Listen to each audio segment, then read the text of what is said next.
Welcome to MyBookie. You're ready to create an account and start making money. And we're here to help. And remember, you can get a bonus of up to $1,000 on your first deposit. Now you're ready to bet. Just go to mybookie.ag, visit the sportsbook, click on your bet, and input the amount you want to risk or win in the bet slip. Yes, it's that easy. Just remember, at MyBookie, you play, you win, you get paid.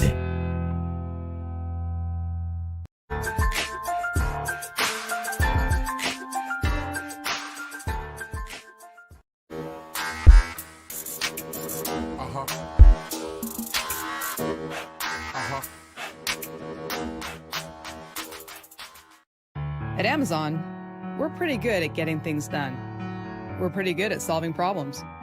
COVID-19 is the biggest challenge we've had to face. But challenges are what motivate us. Like flying masks to our employees around the world. We're doing everything we can to get you what you need, and doing everything we can to keep our people safe. I'm former Navy pilot Sarah Rhodes, and I'm proud to lead our Amazon Air network.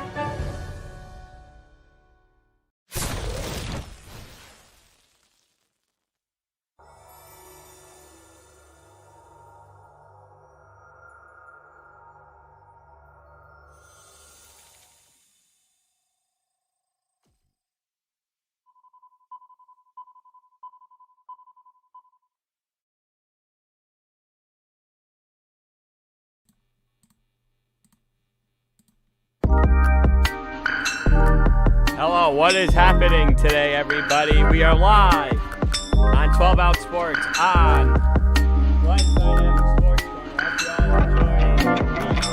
And ladies and gentlemen, we are packed and loaded for today's show.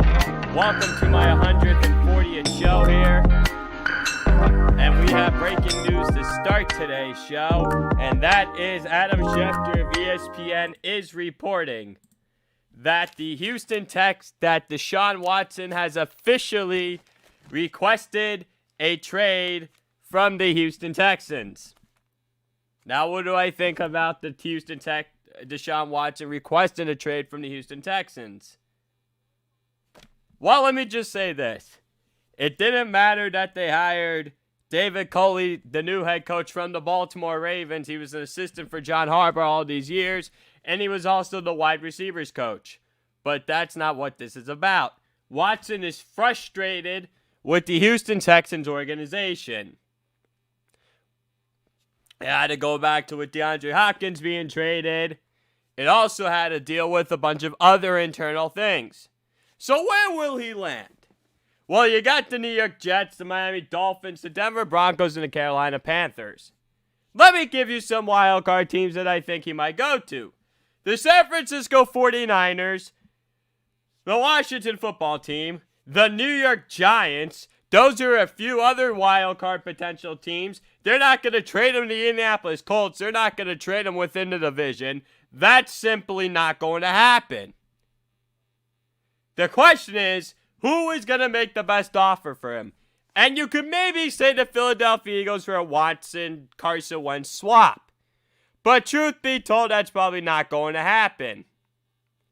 And another one, I don't think he would go there, but it's the Chicago Bears.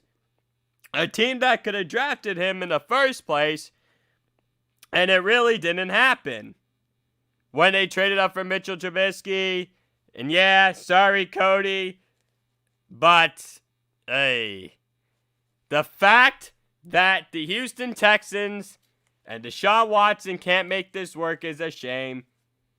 And that's also going to lead to J.J. Watt getting traded in the offseason. Now let me get into my next segment here. This is the biggest shocker of the entire day yesterday. It was around 1:40 Eastern time. And I'm just sitting there on my Twitter, just a normal random Wednesday afternoon. And the Pittsburgh Penguins Twitter page pops up. Jim Rutherford has resigned as the general manager of the Pittsburgh Penguins. What? Jim Rutherford resigned as the general manager of the Pittsburgh Penguins? What happened? There is a lot of speculation that everyone's asking David Morehouse, the team president, is everything okay with Rutherford health-wise? He's like, yeah, he's good, he's healthy. There's nothing wrong with him. He's doing well, he's doing this. But that's not why he decided to quit. He quit because of personal reasons, and there is speculation, and Morehouse said in his presser, Rutherford probably was too trade happy, and something happened with management. He either wanted to trade away one of their top prospects, Nathan Legare or Samuel Poulin, or wanted to split up Evgeny Malkin and Chris Letang with Sidney Crosby, and that's where Mario Lemieux and Ron Burkle and Jim Rutherford probably crossed the line. That's probably what happened. That's the only conclusion on this Thursday morning I could think of, is that fans and other people are speculating that Rutherford decided to go because he was too trade happy, truth be told, and management didn't want to make it any more trades. Let alone they don't have any draft capital to begin with, and management is made it very clear they want to win it all. As in, they are in win now mode. So that's for the next general manager that decides to come into town. So who's taking over as the GM in the moment? Patrick Alvin, the team's assistant general manager, has been promoted to the interim general manager. And a new search for a GM will begin immediately. And Rutherford said after he decided to quit, it has been a great honor to serve as general manager of the Penguins and to hang 2 more Stanley Cup banners at PPG Paints Arena. I have so many people to thank, beginning with the owners, Ron Burkle, Mario Lemieux, and team president David Morehouse. There's always has been so much support from everyone involved with the Penguins, both on the hockey and business staffs, and of course from a special group of players led by Sidney Crosby. The fans here have been tremendous to me and my family. I know it's a little unusual to have this happen during the season, but just felt like this was the right time to step away. And as for interim general manager Patrick Alvin said, I'm excited for this new opportunity with the Penguins, but I would not be in this position were it not for Jim's faith in me over these past 7 years. I want to thank him and wish him the best. Moving forward, I want everyone to know, from our ownership to our fans, that I'm committed to doing the best job possible for the Penguins, building on our strong start to the season. 4-2-1, they're not bad, not a bad start. And here's a statistic about this hockey team. They have trailed for most of the games this season, and you're 4-2-1. Translation, they can get it better, and they might be okay. And they haven't won in Boston since 2013. They play another game against them tonight. That's talking about overtime regulation.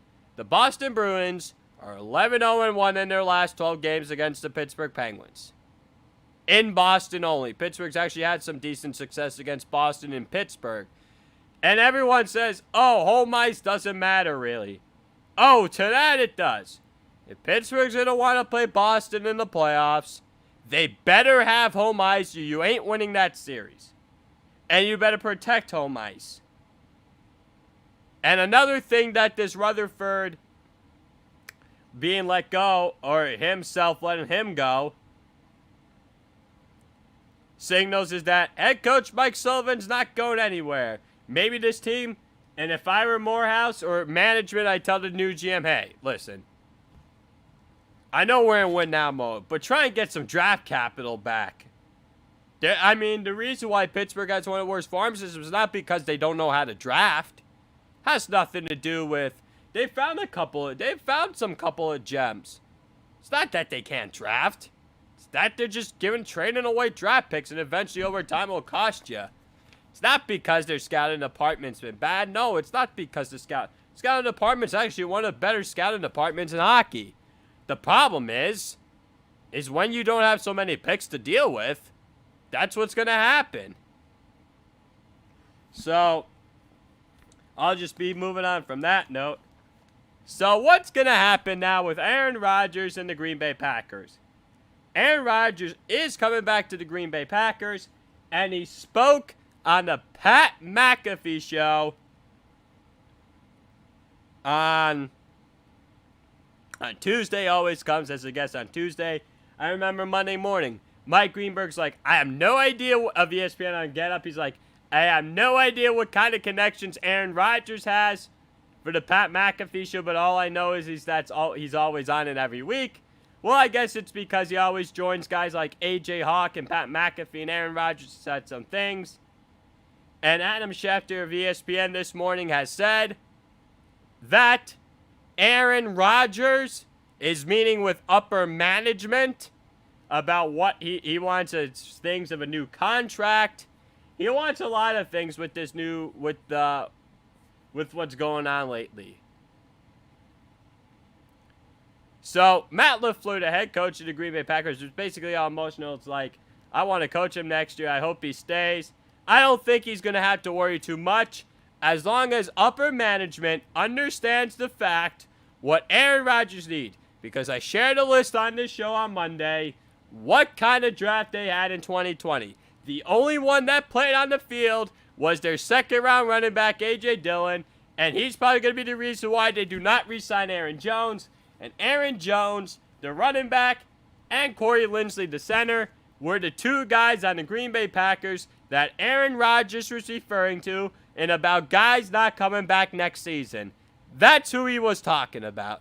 The Green Bay Packers, next season, it's going to depend what happens.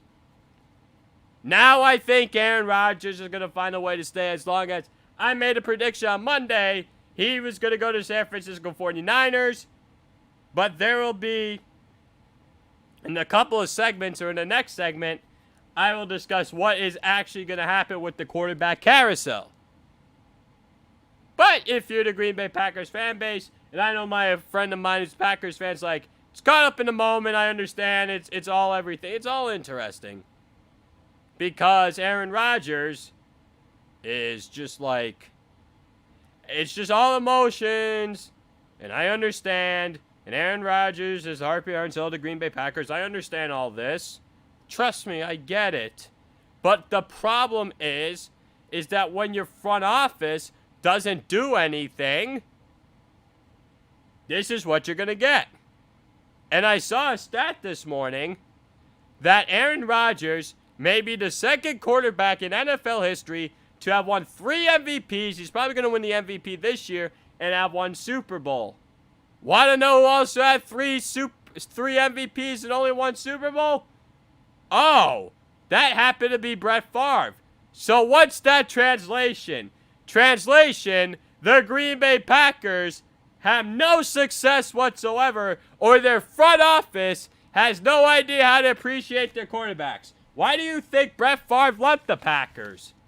And now if you're Aaron Rodgers, why don't you think the same isn't going to happen? Although it's probably safe now that Aaron Rodgers is probably going to stay.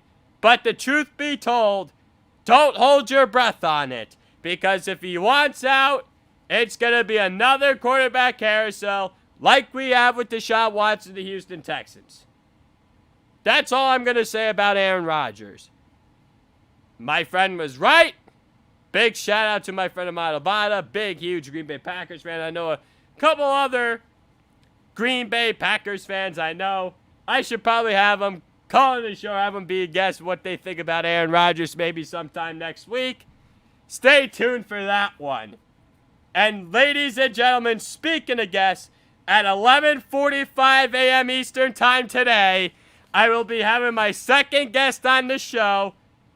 I will be having the King of the Ice, Philly Pete, on the show at 11:45 a.m. Eastern. And after my show is over, he will be live. And if you're all into the sports betting, you'll want to listen and tune into his show. Ladies and gentlemen, you do not want to go anywhere today. Stay tuned. It will come up eventually. But use promo code 12OutSports all caps with deposit bonus up to $1,000 for my bookie. We are live on 12 Ounce Sports. Thank you once again to Cody Yenton and JB Beck and Pete, and to all the other crew members on here, Lou, Mitch Bernstein, Tyler Valdez. This is just a wonderful radio network. And ladies and gentlemen, I will continue into my next segment, which is Carson Wentz. I personally think the Carson Wentz era in Philadelphia may be officially over.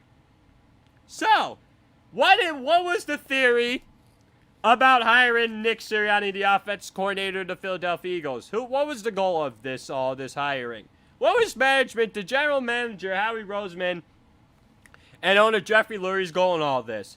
To fix Carson Wentz. Okay.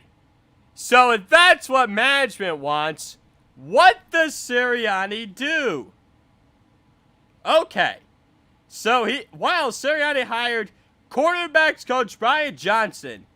Who is Brian Johnson? He has known Jalen Hurts since 4 years old. He also recruited him out of high school, and this is according to Mike Zaleski of the Philadelphia Inquirer. What does this signal?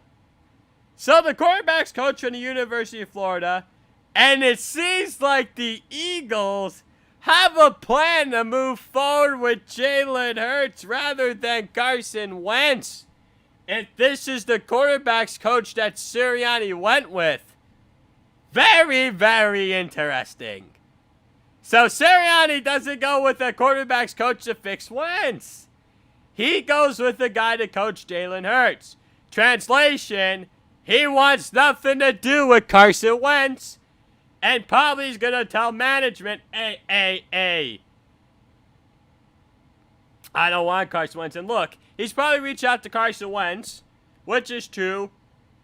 But has really Carson Wentz really talked to him? And the other thing is, if he hired Jalen Hurts, if he hired someone close to Jalen Hurts, then why are you wasting your time going with Carson Wentz? I mean, really, you're just wasting time here. You simply cannot be wasting time. If deep down you know I'm going with Jalen Hurts and not Carson Wentz. And I thought, a couple weeks ago when they fired Doug Peterson, great, Carson Wentz. We're choosing Carson Wentz over Doug Peterson. Now we hired Nick Sirianni. We thought this guy's gonna be a Frank Reich clone. I called Sirianni the Stanley SquarePants and Reich the SpongeBob SquarePants. Oh. He hired a quarterback's coach who's tight with Jalen Hurts. I guess he doesn't want to deal with Carson Wentz. And ladies and gentlemen, my new and updated...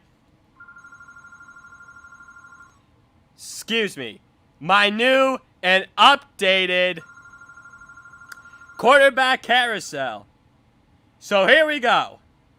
Aaron Rodgers now will stay with the Green Bay Packers. Now where does Matthew Stafford land? He will land with the Washington football team. Next, Jimmy Garoppolo will either stay with the San Francisco 49ers or go to the New England Patriots. Carson Wentz will now go to the Indianapolis Colts and reunite with Frank Reich. I believe Deshaun Watson and Tua Tagovailoa will now flip-flop with Miami and Houston, with the Texans and the Dolphins. Sam Darnold will either stay put with the New York Jets or be traded to San Francisco 49ers. And lastly, this was the most interesting one that I found out today, or yesterday. The Rams are trying to move on from Jared Goff, but in reality, you're not going to find anyone better. But if they don't move on from Jared Goff, it's going to be a competition between him, and John Wolford. So that will be the quarterback battle heading into training camp. Actually, into my next segment here, NBA All-Star Game and my potential All-Star selections for it.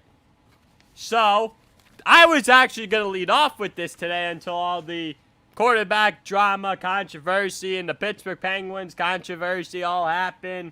All came out skyrocketing out of the blue. So now let me get into my NBA All-Star segment.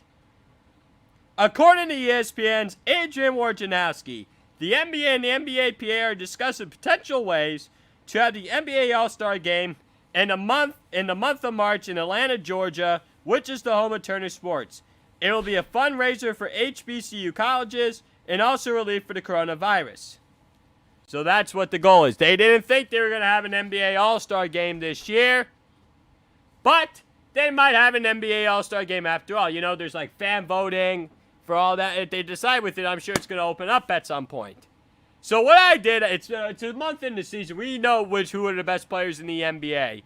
Hockey, I still need more time on hockey because it's just been a couple weeks in the season. Probably sometime by mid-February. They're not doing an All-Star Game. Maybe I'll do an NHL version of this myself as well here. So, with that being said, I was thinking deep and hard about this the other day. With a month into the NBA regular season, who would be the potential All-Stars in the NBA? It would always be 12 All-Stars from the Eastern Conference and 12 All-Stars from the Western Conference. So you got 12 from the East and 12 from the West. And now, lastly but not least, you would have 2 team captains. They would pick teams. And you would have the same All-Star Game format as last year, which I found to be fantastic with that competition in the fourth quarter. Here we go. Who's the starting 5? So this would be the starting 5, and these guys would have to be picked first. So my Eastern Conference All-Star Game starters from the East would be my center, Joel Embiid, Philadelphia 76ers. What an absolute year he's having. The Sixers are simply nothing without him. Power forward, Kevin Durant on the Brooklyn Nets. Harper Hartzell of the Brooklyn Nets. And I'm telling you this. The Brooklyn Nets got a gem. He could still score the basketball. And he does a lot of other things well. Small forward, Giannis Antetokounmpo, the Milwaukee Bucks. Surprised he's having a very good season once again. Shooting guard, Bradley Beal, Washington Wizards. He means everything to that franchise. And simply, he should just want out of DC. They're not very good. I thought they were going to be better with Russell Westbrook and him in the backcourt. And it's simply not been the case. But get this man in the All-Star Game at least. If there is one this year, he cannot be snubbed. And at point guard, because it's in Atlanta, I felt like this made the most sense. Because you know how fan voting works. I said Trae Young of the Atlanta Hawks, point guard. So who's coming off the bench? My 7 bench guys are point guard, shooting guard, Malcolm Brogdon, Indiana Pacers. He does nothing but steal the ball, pass the ball, shoot the ball. He's basically a well-balanced player. And one of the reasons why the Indiana Pacers are in the number 3 seed in the Eastern Conference. His teammate on the Indiana Pacers, power forward Domantas Sabonis, also having another very good season. Center Andre Drummond, Cleveland Cavaliers, have him in the number 6 seed in the Eastern Conference. They're an improved ball club. You also have Colin Sexton and Darius Garland, Isaac Okoro. You added Jared Allen, Taurean Prince the other day. But let me tell you something. The Cleveland Cavaliers are building a nice foundation. J.B. Bickerstaff's head coach. Center power forward Bam Adebayo, the Miami Heat. One of the most underrated big men in the NBA. Point guard, shooting guard James Harden, Brooklyn Nets. And I know he hasn't been in the East that long, but he's an all-star. Shooting guard, small forward Jaylen Brown of the Boston Celtics. And shooting guard, small forward, power forward Jason Tatum of the Boston Celtics. So those are my 7 bench guys. The head coach should be Brad Stevens, and the captain will most likely be Kevin Durant. So my top 3 snubs on this list, you could argue them, could be point guard, shooting guard Colin Sexton, Cleveland Cavaliers, point guard Ben Simmons, the Philadelphia 76ers, and small forward Tobias Harris of the Philadelphia 76ers. So that's who I have as my Eastern Conference selections. Maybe you could add in Kyrie Irving and the Brooklyn Nets here. So here we go. The Western Conference All-Star starters, in my opinion, would be Center, Nikola Jokic, Denver Nuggets. Name me a better center in the NBA other than Embiid and Jokic, and especially out in the Western Conference. Power forward Anthony Davis of the Los Angeles Lakers.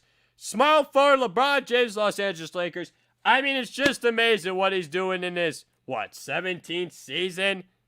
He's just absolutely phenomenal.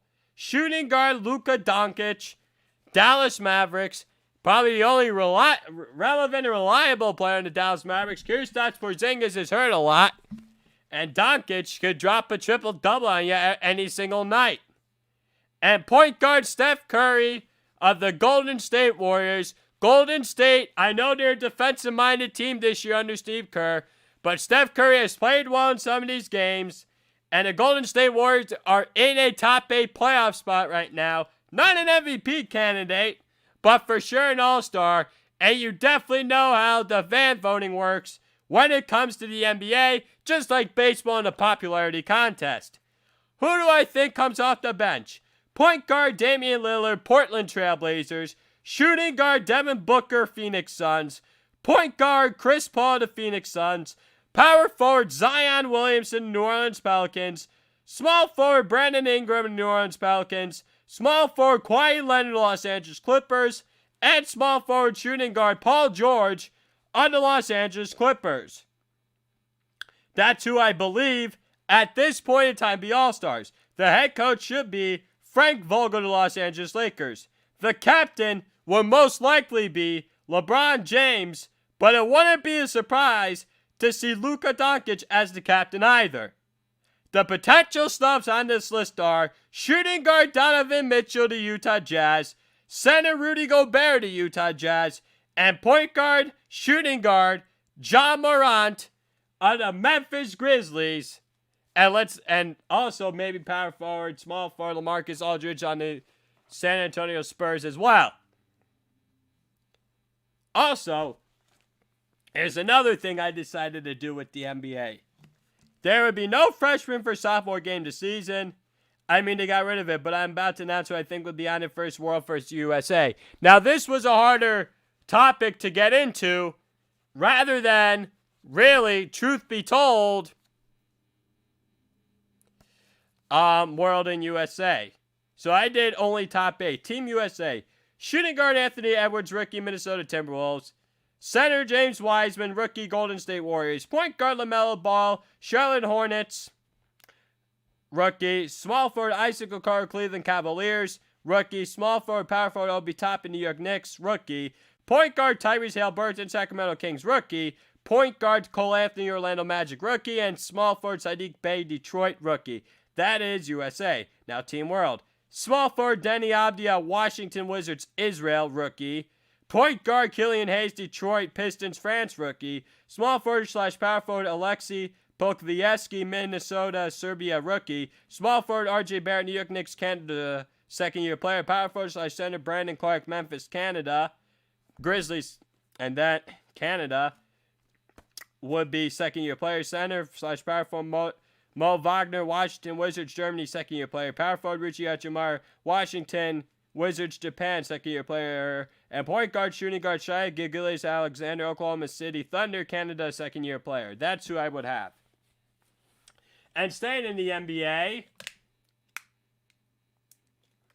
who watched last night's game between the Los Angeles Lakers and the Philadelphia 76ers? So it was a 107-106 win for the Sixers over the Lakers. And the Sixers had a very big lead, in this game. And the Lakers went on a 14-0 run late in the fourth quarter. And Anthony Davis actually hit the go-ahead shot with 11.2 seconds remaining. But then Tobias Harris hit the game-winning jump shot over Alex Caruso with 2.4 seconds remaining in regulation. And then Anthony Davis missed a 3-point field goal as time expired. What did this game prove? That the Lakers and the Sixers are both currently the number 1 seed in the West and the East. The Sixers can very well be an NBA Finals contender And they have to have Joel Embiid healthy or they're in big time trouble. This team is not the same without him, and I couldn't agree more with Max Kellerman of ESPN on First Take. And I don't like his takes very much. But a couple of years ago, I said that Embiid was an MVP candidate. I didn't think he was going to win the MVP. The Philadelphia 76ers, but I remember last year, Luka Doncic of the Dallas Mavericks was robbed of the MVP last year, and Giannis Antetokounmpo of the Milwaukee Bucks got it instead. So the Sixers are a very good team. Doc Rivers is a much better head coach than Brett Brown is, but it's going to be very interesting to see what happens when the playoffs come. I mean, you got to give Daryl Morey credit, president of basketball operations, for making the right moves. Does he pull the trigger on Bradley Beal for Ben Simmons? Remains to be seen. I know my friend Yoni Jonathan R, a big follower, listener of the show, a good close friend of mine, what it is going to be like. He always busts me all the time about the Washington Wizards. Trades about Bradley Beal. He's like to me, Glenn, it's not going to happen. Stop living in a fantasy land. But I'm telling you something else. I am telling you something else. And he's like, you can't be dreaming about this stuff. And let me say this. Joel Embiid for the Sixers, 28 points, 44.4% shooting from the field, 6 rebounds, 4 assists, and 2 blocks. Tobias Harris, 24 points, 62.5% shooting from the field, 7 rebounds, 3 assists, and 1 steal. Ben Simmons, 17 points, 53.3% shooting from the field, 11 rebounds, 10 assists, 1 block, and 1 steal. LeBron James for the Los Angeles Lakers, 34 points, 54.5% shooting from the field, 6 rebounds, and 6 assists. Anthony Davis, 23 points, 50% shooting from the field, 8 rebounds, 2 assists, and 2 blocks. Dennis Schroeder, 16 points, 50% shooting from the field, 3 rebounds, and 4 assists. Okay, moving on from the NBA segment. NHL, Chicago Blackhawks versus Nashville Predators game recap. 2-1 win for the Nashville Predators over the Chicago Blackhawks. They won the game in the shootout. 1-0 on a Matt Duchene goal in the shootout. He scored a lone goal in the shootout. And in the third period, there's no goals scored in the first 2 periods. Nick Cousins at the 5:24 mark was assisted by Matt Duchene of Chicago Blackhawks. Ryan Carpenter at the 9:24 mark, assisted by Brandon Hagel and David Kampf. And this Chicago Blackhawks team Chicago Blackhawks are playing harder. They're younger, they're fresher, they're very young. They might be able to change this thing around quicker. Maybe there's a reason why they didn't get rid of general manager Stan Bowman, because, hey, they had all these prospects and juniors and drafted them like, hey, maybe they drafted pretty well after all. I was criticizing him for all the moves they made, for all the disgusting things he did, with like Jonathan Tays, Patrick Kane, to not give him a good product. Maybe a little bit too late in the game for Jonathan Tays, the captain, and winger Patrick Kane to ever win a Stanley Cup again. But it is not too late to start a winning thing, as in, let's get uncomfortable here. Let's have some growing pains. As long as we got them in the locker room, we'll be okay. Yeah, they want to win a Stanley Cup one more with the young guys, but hey, we're going to show you the range. We're going to show you how to do things around here, because when we go retire, it's going to be your teams. So, Alex DeBrincat isn't playing. He's on IR. Pius Suter, Dominic Kubulek. They maybe have a nice young core moving forward. And they got younger goalies, and the goalie's actually not embarrassing. Malcolm Subban's not a very good goalie, but whoever they're plugging in there is actually doing a nice job. And Chicago, they're good. I don't think they're a playoff team. I said the other day they're rebuilding. Nashville's got the talent to be a playoff team, but they do not have the offense, and they keep relying on Philip Forsberg.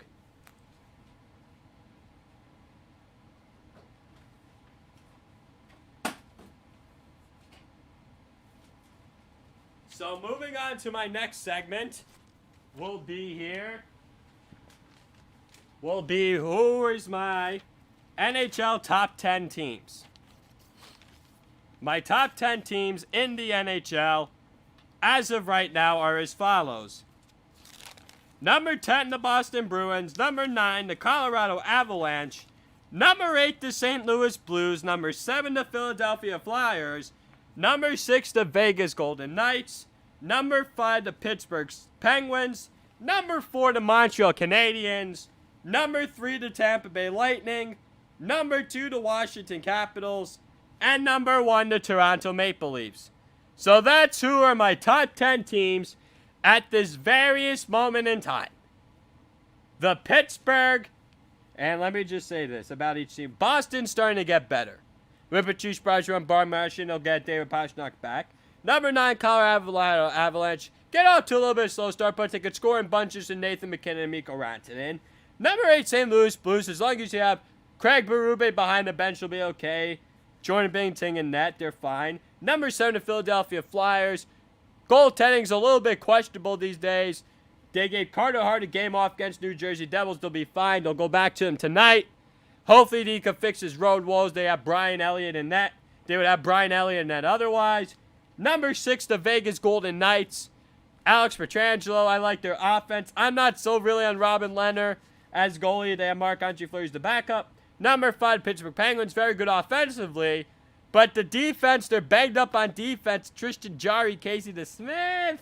It's okay. But give credit to Mike Sullivan, Ty Reeder, and Mike Vellucci, the coaching staff. And general manager Jim Rutherford just basically quit on them. Number 4, Montreal Canadiens. I like the physicality and tenacity they're playing with. One of the most underrated teams, and that bubble helped them. When you knock off Pittsburgh, almost beat Philadelphia, you got to tip your hat to the Captain Montreal Canadiens. Number 3, Tampa Bay Lightning. I know they haven't played many games yet, but you still got Steven Stamkos, Nikita Kucherov, and you're basically still loaded. Number 2, the Washington Capitals. Alexander Ovechkin, Evgeny Kuznetsov. Yeah, they're on the COVID list, but you still got Tom Wilson, TJ Oshie, Nicholas Backstrom, John Carlson. I like the way Vitek Vanacek is playing goalie, and I think he's better in the long run, truth be told, than Ilya Samsonov is. And lastly but not least, the Toronto Maple Leafs. Number 1. And I know it's like, yeah, they don't like physicality. They really don't like it. They don't. But let me tell you something. They're the top team in that Canadian division. I think they found the right pieces with Wayne Simmons and Joe Thornton. I think their defensive structure is a lot better. But John Tavares, Austin Matthews, Mitchell Marner, William Nylander really need to man up when it comes to tough situations, and I do not trust Frederik Andersen. So quickly, let me go with my NFL mock draft, these next 2 picks. At number 29, the Buffalo Bills select Xavier Collins, linebacker, Tulsa. They need a linebacker to stop the run. They had trouble stopping the run.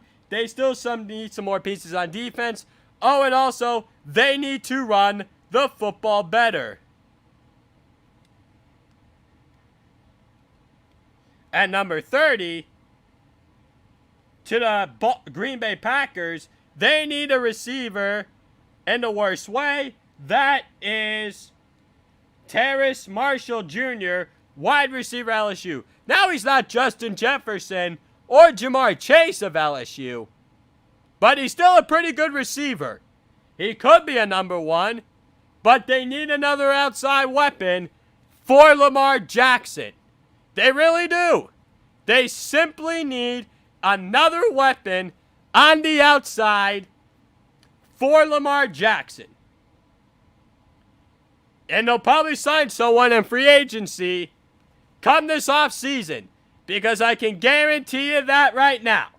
They're definitely going to sign someone in the offseason for sure, along with drafting a receiver like Terrace Marshall Jr.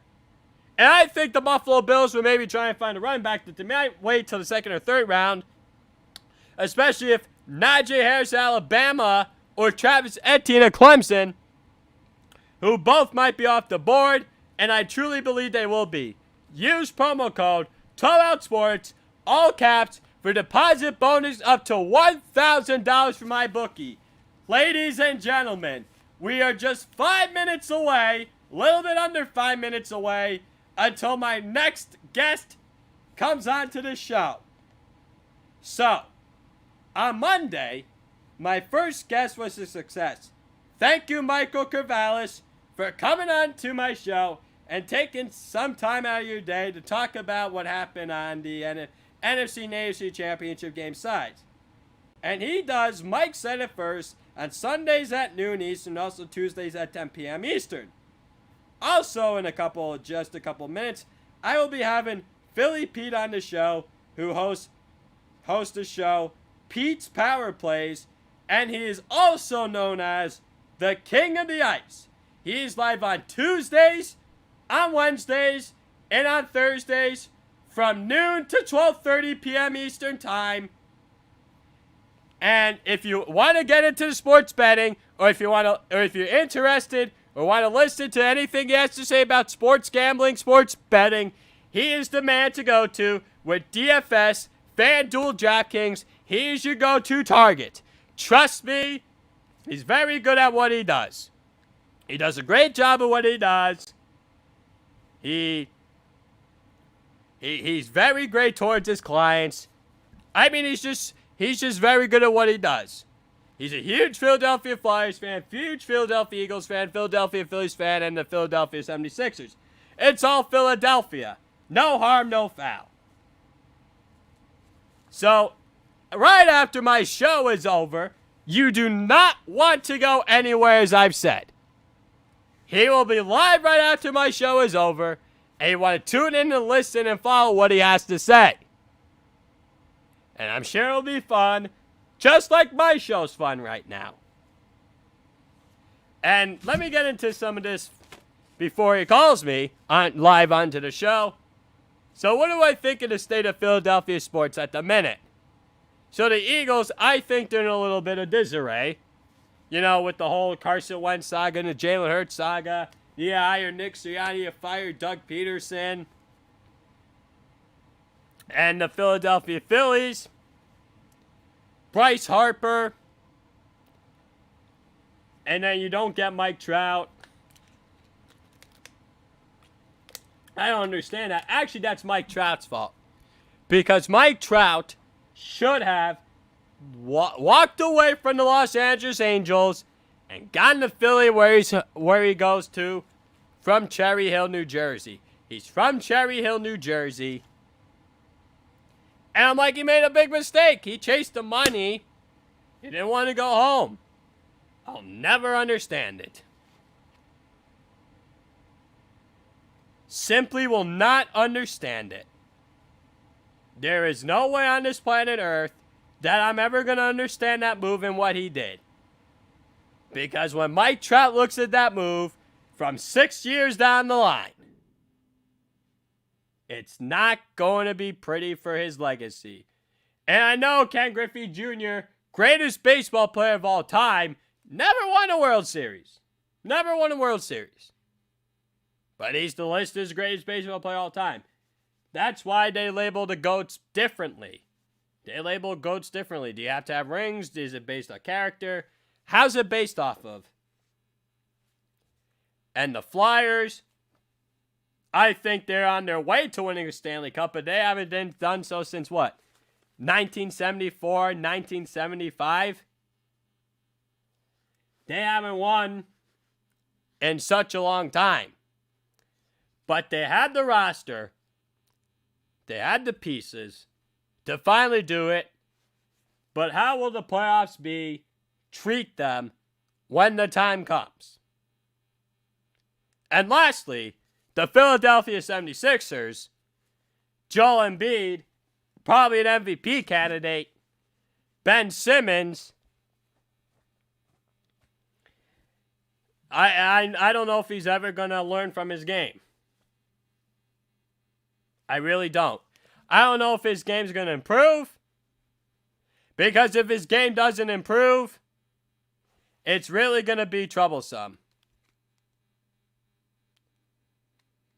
Because if Ben Simmons...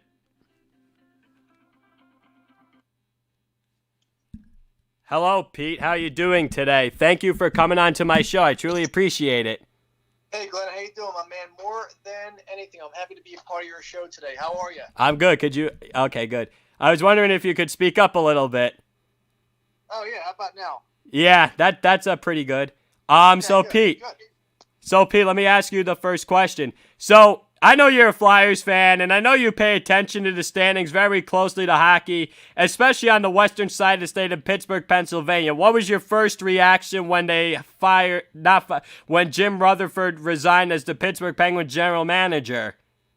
Well, I mean, you have to think about it. You know, he got fired for, you know, he left for personal reasons. And, you know, it has to be a little bit more to just that, I feel like. I know over the summer he had a little acquisition with one of the other, I guess another manager or someone, part of the Pittsburgh Penguins organization, where they had a little bit of an issue going there. And I think it's more than just personal reasons, Glenn. I really do. But, I mean, you have to think about it. You know, he's getting older. I know they're going to be rebuilding soon. I think this, you know, it's between Crosby and Malkin. Who knows when the last time, you know, when we're going to see these two in action again. You know, they're 33, 34 years old, respectively. So, I mean, you know, it's a matter of time. I think what he did was right. And you have to look about it. You know, he had a 13-year career. Rutherford, you know, he was a goaltender for 13 years. You know, he was known as the wheeler and dealer during his time with the Penguins. So he did a lot for that organization. He really did. Between getting a cast around Crosby and Malkin, especially in the last couple seasons now, where, you know, he tried to basically engineer another championship with you guys. And, you know, he traded Phil Kessel to Arizona. And, of course, he got Patrick Hornqvist to Florida. So, you know, more all in all, you know, he did not want to basically have them in building mode, but they want more of a win-now situation. And, you know, obviously it's going to be reflected in the hiring of the next general manager. But the Penguins are looking for a candidate who's just like Rutherford, I feel, and can think outside the box and be more aggressive. And, you know, I don't think this will have a setback with Rutherford either. So I wouldn't really worry about that in the long run. But Albin, he's a 46-year-old, a native from Sweden. He's in his 15th year now with the Penguins hockey organization staff, which I'm sure you know. And, you know, he began as a scout in 2006, and now he's worked his way up and has been promoted to assistant general manager in November. That's a name you should probably look out for when they're looking for their new GM. Now, I've heard a lot of speculations. Fans are thinking, did Rutherford want to trade like Samuel Poole and Nathan Legare, one of their top prospects, and did they also want to trade Evgeny Malkin or Chris Letang because Rutherford got fed up with Malkin or Letang and wanted to trade one of their top prospects? Management probably told him no, and Rutherford's like, I'm out. You think that's a possibility?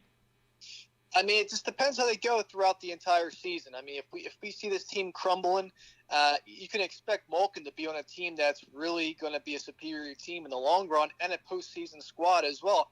Like I said, these kids, you know, I don't want to say kids, but these men, their time right now is, they're not getting any younger, Glenn. They're not. And I think if they want to win another cup before they retire, I think the right deal is to wheel and deal and, you know, start fresh with this Penguins team. But we know Crosby isn't going to go anywhere. And I think you're right. If it's Letang, it's Letang. If it's Malkin, it's Malkin. But I think if it's anything, they're going to go to a postseason team, especially if the Penguins are in shambles this season after this firing. Well, speaking of postseason, I think the Philadelphia Flyers are on the right track, which is your favorite hockey team to win the Stanley Cup. Why is Carter Hart so bad on the road but so good at home? That's a tough question. You know, and you could blame the defense as well, because they're one of the worst defenses in the NHL as well in terms of giving up goals. And, you know, I guess, you know, it's more of an environmental mode for Carter Hart, I feel. You know, I get it. He's still young. We're going to see 15 years of Carter Hart in Philadelphia. So I'm more than happy about that. But to be honest, you know, it's all about, you know, when you're in a hostile environment, you know, when they have fans, it's a little bit more tough to grasp that. You know, that's why a lot of away goaltenders give up a lot more goals. But I just think it's just mental. I think it's in his head. But the defense is always giving him a big problem as well. And as we could see that, because they're playing, you know, they played the Jersey Devils the other night, and they gave up about 3 or 4 goals. And, you know, it's just continuing like that. Boston gave up 6 goals. I mean, it's just when you play away, it's so much different. I mean, we could all vouch for that. But it all comes down to defense. Like I said, Philadelphia has one of the worst defenses, especially on 5-on-5 hockey. And that doesn't help Carter Hart whatsoever. And, we got Gustafsson from Calgary. He had a good first 2-3 games, and he's been non-existent ever since. So, I think the way that Carter Hart could actually maybe get better on the road is if, it all comes down to this defense as well. So, yeah, that's basically my throwdown with that. Yeah, no, the Flyers they're like one of those Jekyll and Hyde teams. You don't know what you're gonna get from them.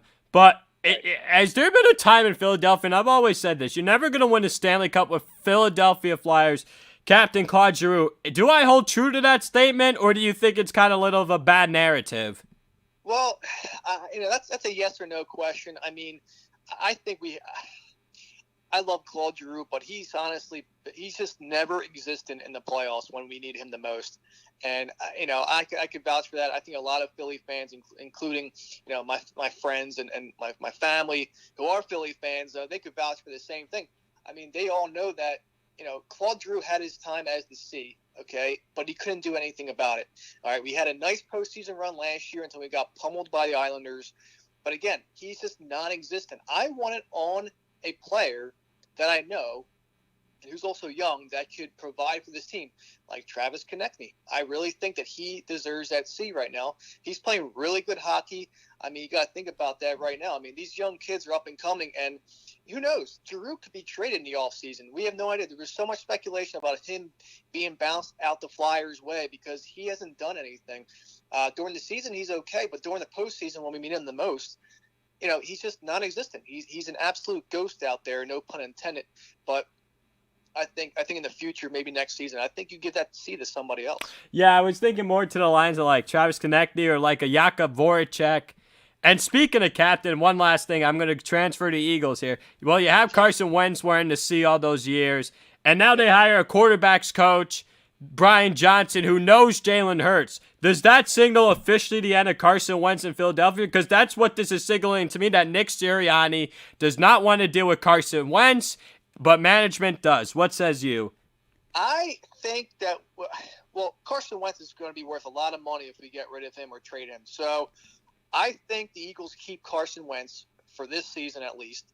Okay, we saw a taste of what Jalen Hurts can do. Now, some speculation I've been reading is that they wanted to play Jalen Hurts to see what he can do for a possible trade rumor going around with Jalen Hurts going somewhere. But I think they wanted to play him for the last 4 or 5 games of the season just to see what his stock can be in a trade. And, there's just a lot of stuff going around with the Philadelphia Eagles. But I truly think Nick Sirianni, I need to see more of him. I know he was the OC at the Indianapolis Colts. He helped Phillip Rivers. They made pretty great progress in the playoffs, as we saw for the Colts there. But all in all, I really think Wentz deserves one more shot. And because the Eagles are taking a deep, deep dip when they get rid of him. And, that's just going to happen. So I really think that we're going to stick with Carson Wentz for this year. Zach Ertz, on the other hand, will not be an Eagle. I can tell you that right now. I guarantee he will not be an Eagle. And be on the lookout for my sleeper right now. I know we're probably going to end up taking or picking up some sort of tight end in the offseason. Don't be surprised if Hunter Henry is an Eagle in the future to match up with Dallas Goedert. That is my wild card. So, but yeah, I think you got to give Carson Wentz at least one more shot with this team. I like that. So my quick question before I let you go here is that who do you draft with the number 6 pick? Got to go receiver. I think you got to go with either Devontae Smith or Jamar Chase out of LSU. One of the two, I think you have to go there big time because obviously our receivers are very thin. They get injured. And what better way to start Carson fresh than another wide receiver, and let alone a Heisman Trophy winner in Devonta Smith and Jamar Chase. We didn't see him this year from LSU. I know he opted out, but he's another freak of nature wide receiver, and I think if one of those two are there, you have to snag him. If they're both gone, I would consider maybe taking Jalen Waddle, the other receiver from Alabama, who I believe is probably the third best receiver out there. Or you go defensive-wise and you take Micah Parsons from Penn State because he can take – and I'm not being biased because I'm a Penn State grad or anything like that, but he is an all-around guy on defense. He could put him anywhere on defense, and he will get things done. He is a freak. So, But honestly, I just think one of those two receivers, Chase or Smith, if one of those two are there, we got to take them for sure. All right, Pete. Thanks for tuning in my show today. I truly appreciate it. Have a good show. I hope some of my viewers here go right to your show afterwards. I hope so too, man. I appreciate the time, man. Oh, you got it. Thank you. Have a good weekend. Bye-bye. Thank you. You too, buddy. Bye-bye. Ah, yes.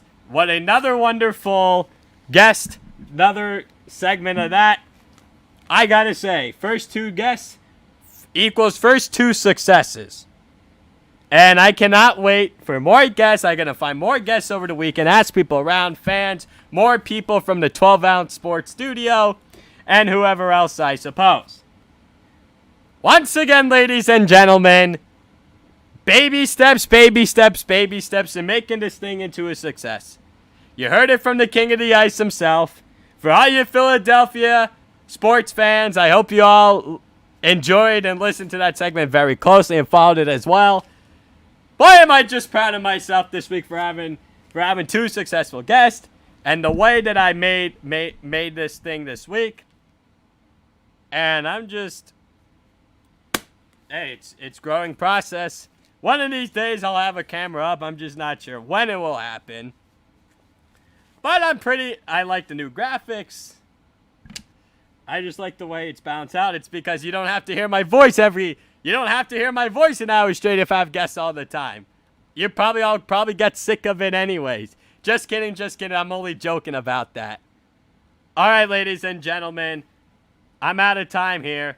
Thanks for tuning in to Glenn's Dynamic Sports Corner. I hope you all enjoy the rest of your day and your weekend as well. Please do not go anywhere, 12-ounce sports fans. You don't want to miss the King of the Ice with Philly Pete.